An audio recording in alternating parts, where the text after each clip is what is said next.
আসসালামু আলাইকুম। বেনজির সাহেবের সম্পত্তির পরিমাণ হইতেছে 621 বিঘা, মানে জমি 621 বিঘা। আরও আশেপাশে দেশে দিক যে কত কিছু আছে এগুলো আসলেই মানে চিন্তার বাহিরে। একদিনে ফ্ল্যাট কিনছে 4টা, দুদক বলতেছে 27টা ব্যাংকে 33টা অ্যাকাউন্ট, তাড়াতাড়ি জব্দ করো। যদি টাকা দেশের বাহিরে চলে যায় তাহলে তো খেলা শেষ। তো এই যে একটা ব্যাপার, ফাইনালি আপনি একটু এইভাবে চিন্তা করেন তো, যে এই বেনজির আহমেদ, ওনার যে সম্মান ছিল, ওনার যে মর্যাদা ছিল, ওনার যে দাম্ভিকতা ছিল, আজকে আমার মতো লোক ওনাকে নিয়ে ভিডিও বানায়। আপনি বুঝতে পারেন যে ওনার অবস্থাটা আজকে কোথায় গিয়ে দাঁড়াইছে। এই যে একটা প্ল্যাটফর্মে এত বছর চাকরি করার পরে রিটায়ার্ড হইতেই পারলো না, মাত্র রিটায়ার্ডে গেল আর কি। এই অবস্থায় তার সম্পত্তির হিসাব চায়, তার এই অনিয়মের এই সেই 9-6 কত কিছু। আমি আসলেই বেনজির সাহেবকে নিয়ে খুব বেশি আলোচনা করব না আজকে। তার যে সম্পত্তি, তার সম্পত্তির হিসাব সে নিজে দিবে।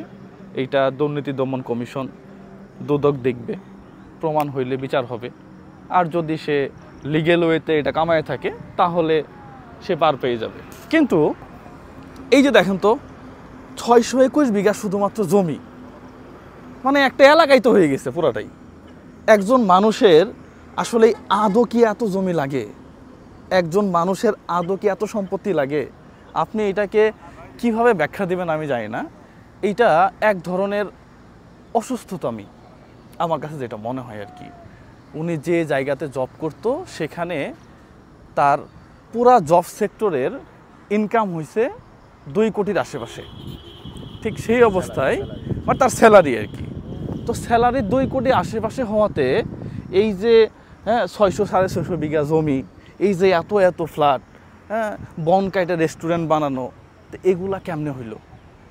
এই সময়ে এসে একটা বিশাল প্রশ্ন। আরেক ভদ্রলোক আছে, তার নামেও প্রশ্ন উঠতেছে। মানে এটা আসলেই একটু পরে বলবো, আরেক ভিডিওতে বলবো আর কি, আরেকটু আলোচনা হোক। প্রমাণ ছাড়া কথা বলা মুশকিল।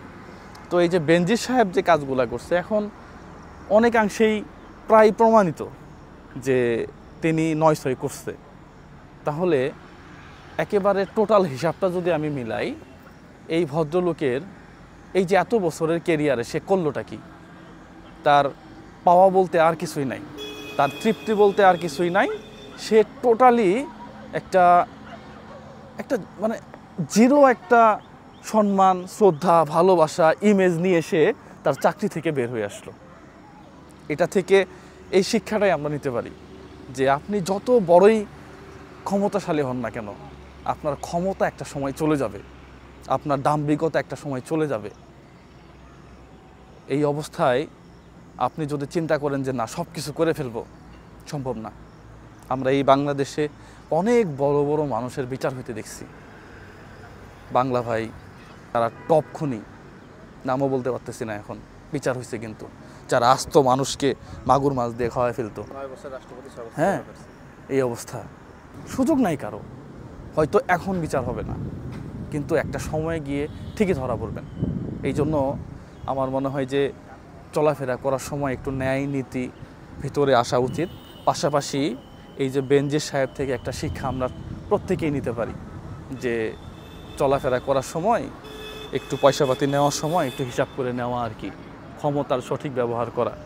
তো যাই হোক, ভালো থাকবেন, সুস্থ থাকবেন, নিজের জায়গাটাকে সম্মানী জায়গা বানান, তাহলে এপার ওপার 2 পারেই মর্যাদা পাবেন। আর যদি এটার কাছে বিক্রি হয়ে যান, বিশ্বাস করেন আপনি নিজেকে বিক্রি করে দিলেন। আসসালামু আলাইকুম ওয়া রাহমাতুল্লাহ।